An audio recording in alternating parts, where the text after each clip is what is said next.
En 1934, le fondateur de la République de Turquie, Mustafa Kemal, décide de transformer la basilique Sainte-Sophie en musée afin de l'offrir à l'humanité. L'admirable édifice a une riche histoire qui nous éclaire sur les grandes phases qu'a pu connaître la ville d'Istanbul, que l'on appelait jusqu'en 1930 Constantinople. Sainte-Sophie fut transformée en mosquée en 1453 par le sultan ottoman Mehmed II, qui a réussi, après un siège de 2 mois, à prendre la cité au dernier empereur byzantin. Cette date charnière de l'histoire marque la fin définitive de l'Empire romain d'Orient et ouvre une période faste pour l'Empire ottoman. Revenons donc sur le siège de Constantinople et demandons-nous comment Mehmed II a manœuvré pour faire tomber la cité byzantine. Au début du IVe siècle, l'Empire romain est immense. Il a été divisé en 4 parties pour faciliter son administration et sa défense. Mais des troubles éclatent régulièrement entre les 2 Césars et les 2 Augustes qui dirigent ces territoires. Constantin rétablit l'unité de l'Empire. Il décide de fonder une nouvelle capitale sur l'emplacement d'une ancienne colonie grecque, Byzance.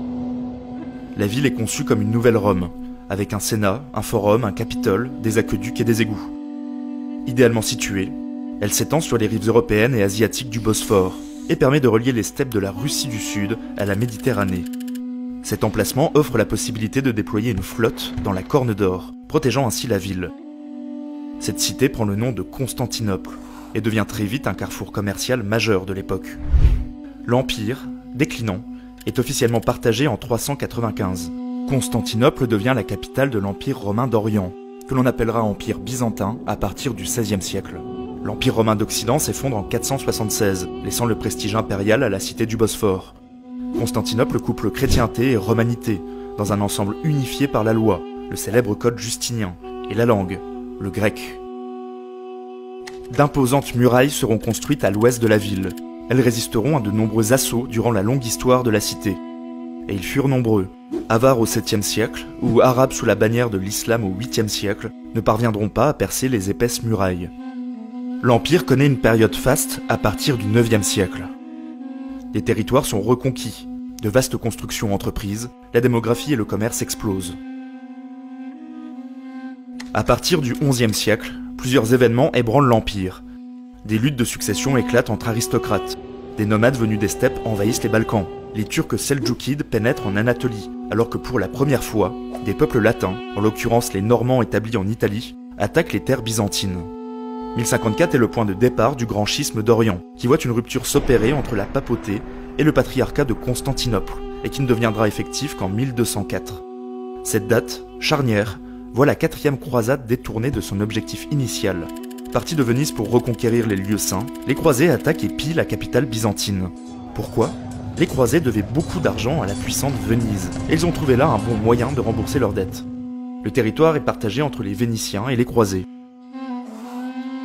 Il sera repris en 1261 par Michel VIII, paléologue, qui restaurera l'unité byzantine. La grandeur de l'Empire appartient déjà au passé. La grande cité est délabrée, endettée, et peine à se reconstruire.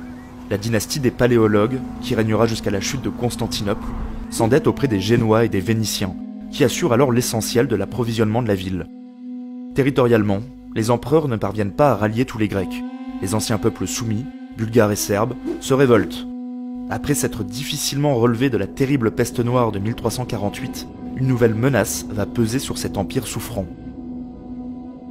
L'Anatolie avait été prise aux Byzantins par le sultanat seldjoukide de Roum au XIe siècle.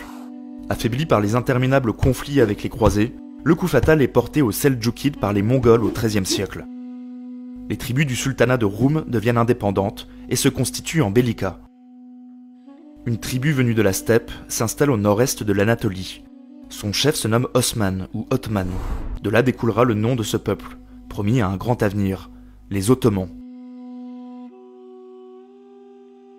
Leur expansion est rapide. Othman et ses successeurs sont des conquérants. Ils s'attaquent aux autres Belika et parviennent à les absorber peu à peu, en alternant batailles rangées et alliances opportunes. Les Ottomans passent en Europe en commençant par Gallipoli en 1347. Ils vont alors réussir à s'étendre dans les Balkans en écrasant les Serbes. Constantinople est encerclée. Seuls quelques territoires subsistent dans le Péloponnèse et en mer Égée. Un premier siège ottoman, qui durera tout de même 8 ans, échoue en 1396 lorsqu'une croisade vient à la rescousse de l'Empire. La défaite de Nicopolis, infligée par les Ottomans aux croisés, laisse les Byzantins bien seuls. Après avoir essuyé quelques revers, notamment contre les armées de Tamerlan, les Ottomans repartent à l'assaut. Ils tentent un nouveau siège de Constantinople en 1421. Nouvel échec. L'empereur byzantin se démène et parvient à obtenir une aide de l'Occident. Les troupes du roi de Hongrie-Pologne, venues l'aider, sont écrasées à Varna en 1444, douchant définitivement les espoirs des Byzantins de se voir secourus par l'Occident. En 1451, un nouveau sultan, âgé de 21 ans, monte sur le trône. Mehmed II va faire preuve d'un évident talent diplomatique et militaire. Il affaiblit dans un premier temps le bellica Karamanide, puis renouvelle les traités de paix avec les Vénitiens et les Hongrois, en conclut de nouveau avec les Serbes et les Valaches. Il protège ainsi ses arrières, car Mehmed n'a qu'une idée en tête, faire de Constantinople sa capitale pour contrôler les routes commerciales du Bosphore. Mehmed II fourbit ses armes en attendant un bon prétexte pour attaquer. Le casus belli va venir de l'empereur byzantin, Constantin XI. Maladroitement, il exige le paiement d'une rente annuelle à Mehmed. Le sultan ottoman, furieux, fait décapiter les ambassadeurs byzantins. Comprenant que Mehmed n'est pas pacifiste, Constantin va chercher de l'aide partout où il peut. Le pape lui envoie 200 archers, mais ne peut guère plus. Anglais et Français sont accaparés par les derniers moments de la guerre de 100 ans. Le Saint-Empire romain germanique lorgne du côté de la Hongrie. Les États ibériques sont encore en guerre contre les musulmans. Les rivaux vénitiens et génois, ceux qui ont le plus d'intérêt dans la région, sont prudents. Ils cherchent avant tout la stabilité pour commercer. Leur position va être ambiguë. Les deux cités s'engagent à défendre les chrétiens, mais aussi à ne pas provoquer les Turcs. Concrètement, au moment où Mehmed II engage ses préparatifs, Constantinople est isolée, voire déjà abandonnée. À l'inverse de ses prédécesseurs, le sultan comprend un point important. S'il veut prendre la ville, il lui faut contrôler les mers. Il empêchera ainsi tout ravitaillement et renfort. Une forteresse est érigée en un temps record au point le plus étroit du Bosphore. Équipée de canons, elle oblige tous les navires à s'arrêter. Les forces terrestres sont préparées sous la surveillance du sultan et s'élèvent à environ 100 000 hommes. Elles sont composées de troupes régulières, mais aussi de mercenaires bachibouzouk et d'un corps d'élite, les janissaires. À cela s'ajoute une arme destructrice que l'empereur byzantin n'avait pu acheter à son concepteur faute d'argent. Un canon surpuissant de 8 mètres de long, nécessitant 60 bœufs pour être transporté. Fort de sa maîtrise des mers, la flotte s'engage dans le Bosphore. Le siège débute avec l'arrivée de Mehmed II, le 5 avril 1453. Du côté byzantin, l'ambiance est morose. Constantin a accumulé, dès 1452, des vivres en prévision du siège. Son armée est composée d'environ 8000 hommes, bien équipés, mais manquant cruellement d'artillerie. À l'arrivée de la flotte, l'empereur ordonne la levée de l'énorme chaîne bloquant l'accès à la Corne d'Or, moyen de défense efficace qui va bloquer les navires ottomans une bonne partie du siège. Les troupes sont disposées sur la Grande Muraille par Constantin, qui supervise lui-même la défense avec comme second Justiniani. Il place son ami et conseiller, Lucas Notaras, en réserve, tandis que quelques troupes sont placées sur les murailles maritimes. L'attaque débute le 11 avril, par une série de canonnades sur les murailles, suivie d'assauts de l'infanterie. Les soldats sont sans cesse repoussés par les Byzantins. Le monstrueux canon de Mehmed ne peut tirer qu'un coup toutes les 3 minutes, ce qui permet aux défenseurs de réparer les fortifications à la hâte. Le canon explosera après quelques jours de bataille d'ailleurs. Côté maritime, les navires ottomans ne causent aucun dégât aux bateaux byzantins, plus puissants et protégés par l'immense chaîne qui relie Pera à Galata. Une flotte de renforts génoises et byzantines réussit même à rejoindre la Corne d'Or en repoussant les assauts des navires turcs. L'utilisation du feu grégeois, né d'ailleurs à Constantinople au 8e siècle, permet de repousser les Ottomans. Cette arrivée irrite violemment Mehmed, qui décide d'user des grands moyens. Une nouvelle stratégie est décidée. Un canon est installé en hauteur vers Pera pour harceler les vaisseaux byzantins et faire diversion. Pendant ce temps, des milliers d'ouvriers aidés de bœufs font passer 72 navires par la terre ferme pour atteindre la Corne d'Or, sur un terrain pentu et escarpé. La surprise pour les Byzantins est totale. Ils doivent renforcer leur défense sur ces remparts, divisant un peu plus leurs forces. Des expéditions de sabotage pour mettre le feu aux navires ottomans échouent. La communication entre les troupes ottomanes se trouve facilitée par la construction d'un ponton sur la Corne d'Or. Les Génois de Pera ne peuvent plus envoyer de vivres, tandis que les hypothétiques renforts occidentaux pouvant arriver risquent de se retrouver bloqués. Le moral est au plus bas. Les Ottomans pilonnent les murailles sans interruption. Ils tentent de creuser des galeries pour passer en dessous des murailles. Repérés, ils sont ensevelis par les Byzantins. Des hélopoles, ces grandes tours de siège pouvant atteindre 40 mètres, sont construites et envoyées pour prendre l'imprenable fortification.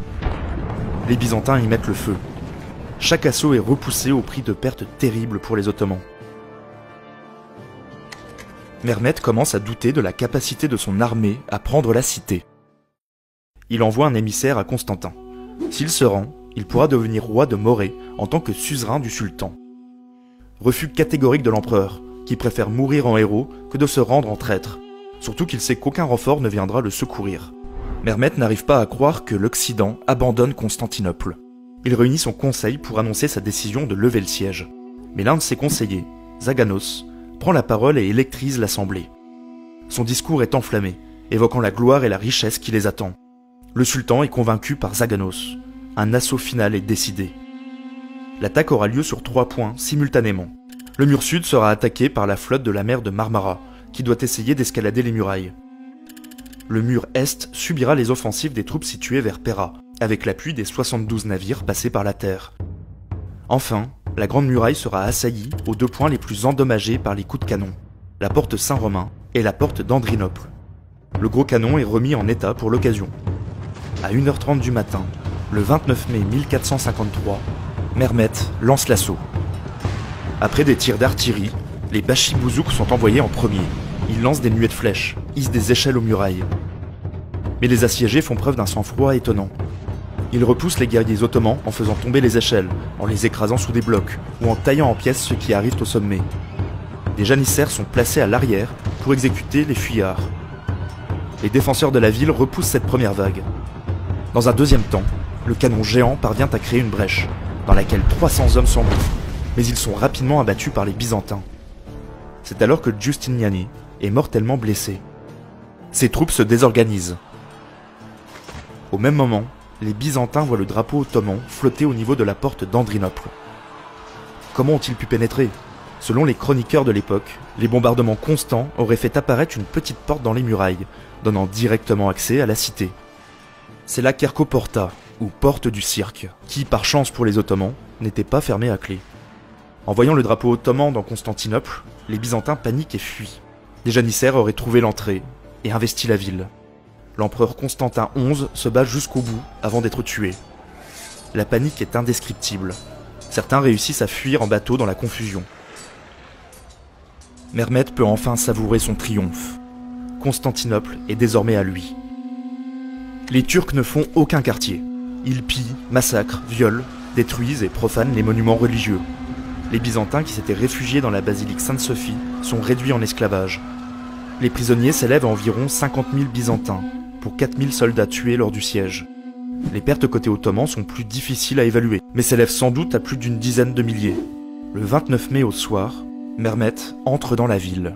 Il exécute nombre de dignitaires byzantins, pour éviter une résurgence de l'Empire. Le bras droit de l'empereur, Loukas Notaras, est décapité avec ses enfants. Certains notables sont protégés pour s'être ralliés immédiatement au sultan. Mehmed pense déjà à l'après. Il faut reconstruire la ville qu'il veut comme une capitale rayonnante. Il rachète une partie des habitants réduits en esclavage et nomme un nouveau patriarche, Skolarios, afin de s'assurer du soutien de la communauté grecque. La fin d'une ère donc, mais surtout le début d'une nouvelle. La persévérance de Mehmed II, ses choix tactiques et diplomatiques jusqu'à la victoire finale, lui ont valu le surnom de conquérant. Les conséquences de la prise de Constantinople par les Turcs sont incalculables. Passé la stupeur, les Européens vont nouer des relations commerciales avec le sultanat, qui va ensuite étendre son territoire pour devenir un immense empire. Cet événement va accélérer le mouvement des grandes découvertes, déjà initié au début du siècle, et favoriser la diffusion des connaissances. La prise de Constantinople s'intègre dans un large processus historique, qui voit le monde basculer du Moyen Âge à la Renaissance.